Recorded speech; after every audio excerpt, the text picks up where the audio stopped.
Jemaat dan sahabat yang dikasihi Tuhan Yesus Kristus, salam jumpa di hari yang penuh berkat yang Tuhan anugerahkan bagi kita. Harapan saya, kita semua dalam keadaan baik dan sehat. Sebelum kita mendengarkan firman Tuhan, marilah kita berdoa. Damai sejahtera Allah yang melampaui segala akal, itulah yang memelihara hati dan pikiranmu di dalam Kristus Yesus Tuhan kita. Amin. Firman Tuhan bagi kita pada hari ini tertulis dari surat Paulus kepada jemaat di Roma pasal 2 ayat yang pertama. Karena itu, hai manusia, siapapun juga engkau yang menghakimi orang lain, engkau sendiri tidak bebas dari salah. Sebab dalam menghakimi orang lain, engkau menghakimi dirimu sendiri. Karena engkau yang menghakimi orang lain melakukan hal-hal yang sama. Demikian firman Tuhan. Kita bersyukur kepada Tuhan yang menganugerahkan kehidupan bagi kita di hari baru, dan kita imani berkat Tuhan juga selalu baru setiap pagi. Pada hari ini, tema renungan yang akan kita dengarkan adalah Allah menjadi hakim atas semua. Allah menjadi hakim atas semua.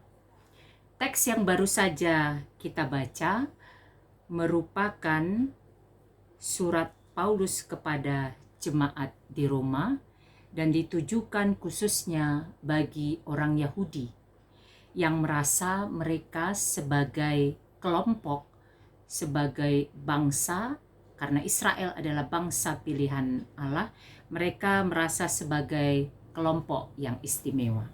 Sehingga di luar mereka, di luar Yahudi, mereka anggap adalah orang berdosa.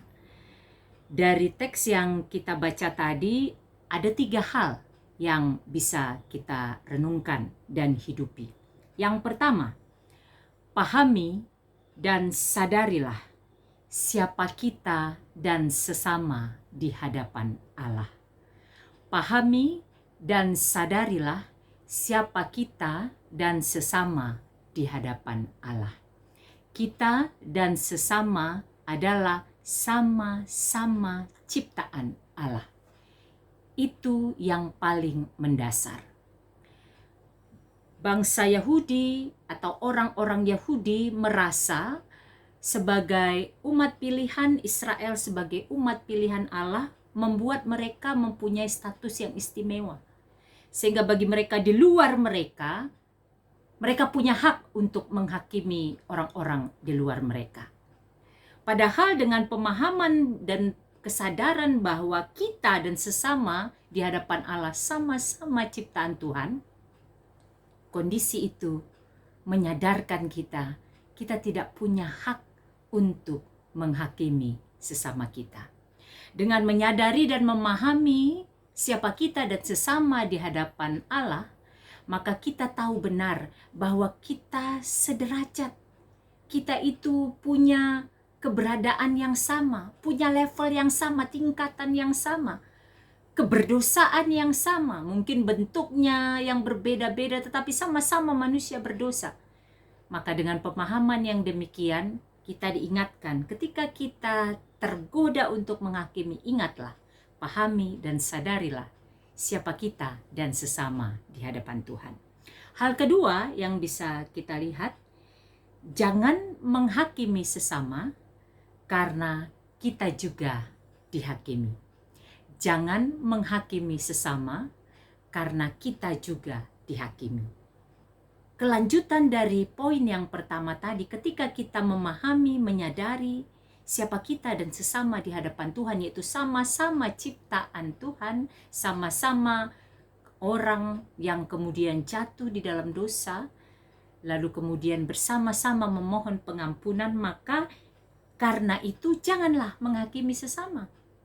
Ketika kita menghakimi sesama, kita juga sebenarnya sedang dihakimi. Karena hakim kita itu satu, yaitu Allah. Dan kita serta sesama kita adalah orang-orang yang dihakimi. Dengan memahami poin yang kedua ini, jangan menghakimi sesama karena kita juga akan dihakimi, akan membuat kita menyadari bagaimana harus bertindak, bersikap ketika kita berhadapan dengan orang lain. Ketika kita melihat sesuatu yang kurang, yang salah, yang kita rasa belum pas dari orang lain, maka kita diajar untuk sebijaksana mungkin menyikapi itu. Karena kita dan sesama sama-sama dihakimi oleh Allah. Poin yang ketiga adalah marilah bersama-sama membarui diri menjadi lebih baik. Marilah bersama-sama membarui diri menjadi lebih baik. Daripada menghabiskan waktu hanya mencari kesalahan, mencari kekurangan, mencari kelemahan orang lain yang kemudian membawa kita, menggoda kita untuk menghakimi dan merasa lebih baik, lebih hebat, lebih benar dari orang lain, lebih baik kita melihat diri kita sendiri. Ketika masing-masing orang melihat dirinya sendiri, maka masing-masing orang, masing-masing kita sadar kita juga punya kekurangan, kita juga punya kesalahan, kita juga berdosa sama seperti orang lain, maka kita akan bersama-sama pula membarui diri sendiri. Membarui dengan datang ke hadapan Tuhan, memohon hikmat Tuhan, memohon tuntunan, memohon pengampunan dosa, agar kehidupan kita berproses menjadi lebih baik, dan lebih baik lagi. Kiranya ketiga poin ini memberikan kita semangat untuk menjalani hari-hari kehidupan kita dengan penuh cinta kasih. Melakukan yang terbaik bagi Tuhan melalui perjumpaan dan kebersamaan kita dengan sesama. Karena kita dan sesama sama-sama dihakimi oleh Allah. Lagu ini akan saya nyanyikan, Apa Arti Ibadahmu, kiranya menjadi berkat bagi kita semua.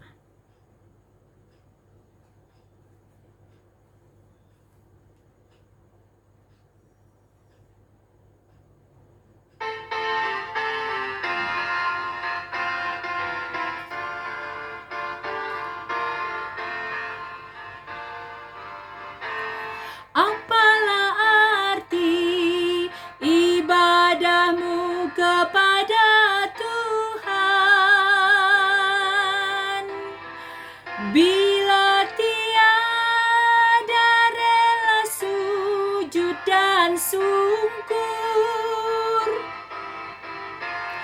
Apalah arti ibadahmu kepada Tuhan,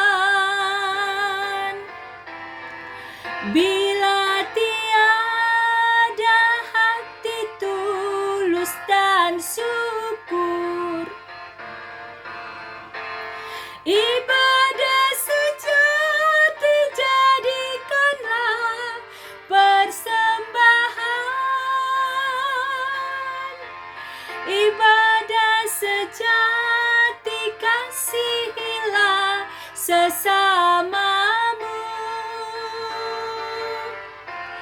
Ibadah sejati yang berkenan bagi Tuhan,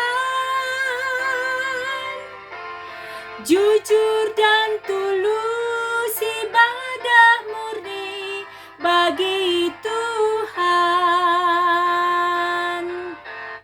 Marilah kita berdoa. Bapa di sorga, kami bersyukur untuk firman pada hari ini yang mengingatkan kami untuk benar-benar memahami, menyadari siapa diri kami dan sesama kami di hadapan Tuhan. Kami juga diajak untuk menyadari bahwa ketika kami menghakimi orang lain, kami juga sebenarnya sedang dihakimi oleh Tuhan.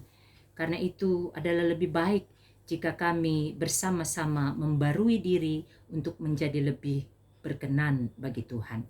Berkati kami dalam seluruh kegiatan sepanjang hari ini, berkati seluruh jemaat Tuhan, berkati seluruh hamba Tuhan, berkati bangsa dan negara kami, berkati segala apa yang kami lakukan sepanjang hari ini agar menjadi kemuliaan bagimu, sukacita berkat bagi kami dan sesama. Di dalam nama Yesus kami bersyukur dan berdoa. Amin.